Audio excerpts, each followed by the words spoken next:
Teman-teman mahasiswa, kita berjumpa pada pertemuan yang kelima, di mana kita akan membahas tentang 3 macam transaksi, insert, update, dan delete. Namun, nanti bagaimana implementasinya pada N-tier architecture. Nah, yang pertama, tentang insert itu sendiri, seperti yang sudah pernah kita bahas di perkuliahan sistem basis data lalu, demikian untuk sintak daripada SQL statement insert. Ya, kita dapat melakukan insert single record. Kita juga bisa melakukan pack insert. Sebagai contoh, di sini adalah insert single record. Kemudian ini adalah insert dalam jumlah yang lebih dari satu record atau kita sebut dengan pack insert. Ya. Kemudian yang kedua, update. Nah, ini adalah sintak ataupun format daripada penulisan update. Pastikan Anda mendefine nama tabelnya, kemudian kolom apa yang akan dirubah, dan sekaligus tambahkan where clause. Bila tidak, maka sama halnya Anda akan merubah semuanya dari tabel tersebut. Ya, artinya semuanya adalah semua record. Nah, kemudian ini adalah contoh update di mana Anda akan merubah table project untuk pin number 10 dan kemudian dirubah adalah location dan dinam. Dan ini juga saya akan mengubah data karyawan khususnya, yaitu saya akan mengubah gaji dari karyawan. Bila departemen sama dengan 5, maka akan saya increase 2000, departemen sama dengan 5, 4, saya akan increase menjadi 1500, tambah 1500, kemudian apabila departemen sama dengan 1, maka saya akan increase gajinya dengan 3000. Ya.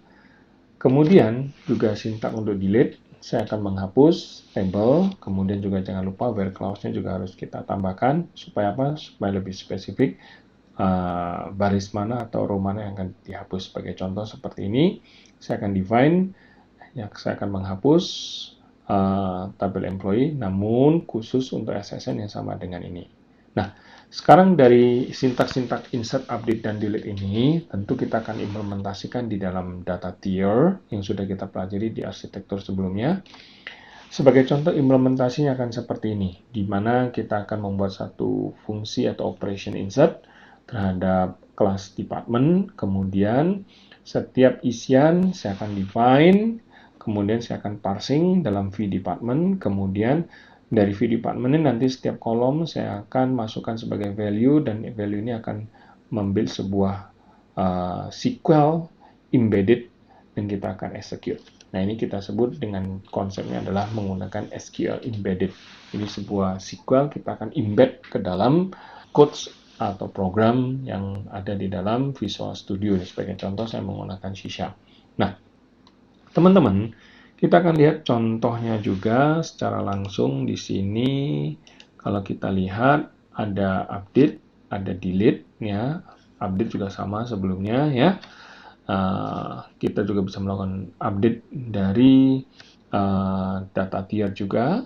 Nah, sama SQL kan kita embed ke dalam operation update department. Kemudian delete juga sama, SQL delete kita akan embed ke dalam operation delete seperti ini. Nah, teman-teman, sebelum kita mengakhiri, saya akan tunjukkan sejumlah aplikasi. Sebagai contoh di sini, Anda di dalam LMS Anda bisa mendownload aplikasi tersebut, ya, yaitu di sini saya sudah lampirkan contoh source code. Silakan Anda download dan Anda bisa nantinya buka di dalam Visual Studio dan Anda akan dapatkan contoh codes yang nanti Anda bisa gunakan, di mana code ini menggunakan Dapper sebagai reference. Kalau Anda lihat menggunakan Dapper, silakan nanti Anda akan install Dapper ini sebagai reference, dan kemudian Anda akan define menjadi sejumlah data model. Anda akan buat dulu data modelnya, akan mempresentasikan dari setiap kelas, kemudian dari tabel-tabel yang ada.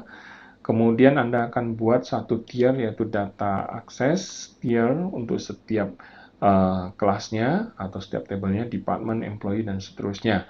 Sebagai contoh di sini department dia akan memiliki fungsi get juga kalau Anda lihat, ya. Kemudian dia juga memiliki fungsi insert, update, dan delete.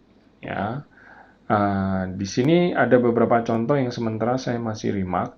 Dia menggunakan stop procedure. Nanti setelah UTS kita akan pelajari bagaimana kita akan menggunakan stop procedure. Namun sekarang sebelum UTS, saya akan mengajak Anda untuk mempelajari bagaimana menggunakan SQL embedded itu di dalam code seperti itu. Ya, silakan Anda mencoba dulu. Sementara kita akan gunakan konsep di mana Anda akan membuat form dan formnya akan mengexecute atau memanggil fungsi yang ada di dalam data akses. Silakan.